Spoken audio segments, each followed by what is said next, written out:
The second one, a high school sweetheart, so to speak. So to speak.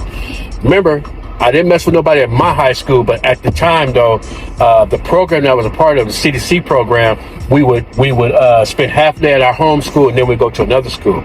So I was at the other school that, I was free to roam. I could do what I wanted to do, you know what I'm saying? So we hooked up.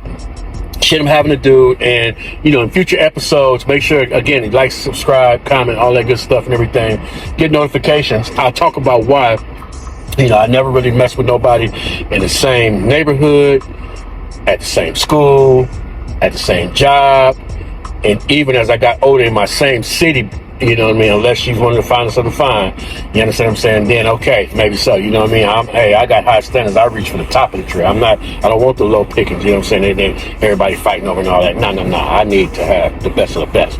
That's just me though. That's my thought process. It just is what it is. But anyway, ran into her at a Mike Epps concert, you know what I mean? Man, one of my little bros, he was going through it with his baby mama, and unfortunately, that's why we ought to be married, because once we got just a baby mama, baby daddy going on, it's too easy to come across drama, fall apart, and everything else, you know what I mean? And our kids have the potential to suffer because of that, As adults, though, we can fix that, but remember, to alleviate all that, it's best to become married first. But anyway, he was going through it, so we was riding, I remember was listening to Never Had a Love Like This Before, and lo and behold, I said, ooh, there goes such and such. And I said, they call her over. He did.